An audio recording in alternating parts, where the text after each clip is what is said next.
తిరుమల అడుగుజాడ అలిపిరి వెనుక ఉన్న వింత చరిత్ర.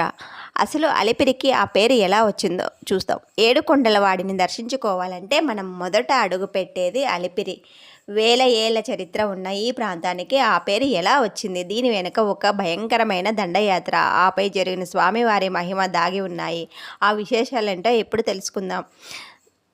అది 17వ శతాబ్దపు చివరి కాలం. ఢిల్లీ సుల్తానులు ఆదేశాల మేరకు హైదరాబాదు నిజామా సేనాని ఆలీ అనే ఒక క్రూరమైన కమాండర్ నేతృత్వంలో ఒక పెద్ద సైన్యం దక్షిణ భారతదేశంపై దండెత్తింది. దారి పొడవునా ఎన్నో పురాతన ఆలయాలను ధ్వంసం చేస్తూ వారి కన్ను చివరకు కలియుగ వైకుంఠనాథుడైన తిరుమల వాసునిపై పడింది. ఆలీకి తిరుమల కొండపై 2 ఆశలు ఉండేవి. ఒకటి, అక్కడ ఉన్న అపారమైన బంగారాన్ని, వజ్రాలని దోచుకోవాలని, తన ఖజానాలో నింపుకోవడం. రెండవది, హిందువుల నమ్మకమైన శ్రీవారి ఆలయాన్ని కూల్చివేసి తన ప్రాంతాన్ని చాటుకోవడం. తిరుపతి గ్రామస్తులు తమ దగ్గర ఉన్న బంగారమంతా ఇచ్చి వేడుకున్నా ఆలీ వినకుండా కొండపైకి వెళ్లేందుకు సిద్ధమయ్యాడు. సరిగ్గా ఇప్పుడు మనం పిలుచుకునే అలిపిరి ప్రాంతానికి ఆలీ చేరుకోగానే ఒక వింత జరిగింది.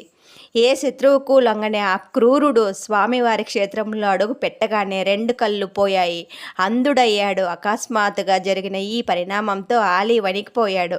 తన తప్పు తెలుసుకొని స్వామివారిని క్షమించమని గట్టిగా రోదించాడు. ఆలీ పశ్చాత్తాపాన్ని చూసిన శ్రీనివాసుడు ఆ శరీరవాణిగా ఇలా పలికారు: ఆలీ, దైవ సంకల్పాన్ని ఎదిరించలేవు. ఇక్కడి నుండి వెనక్కి తిరిగి వెళ్ళు, నీకు మళ్ళీ చూపు వస్తుంది. స్వామివారి మాట విన్న వెంటనే ఆలీకి దృష్టి వచ్చింది.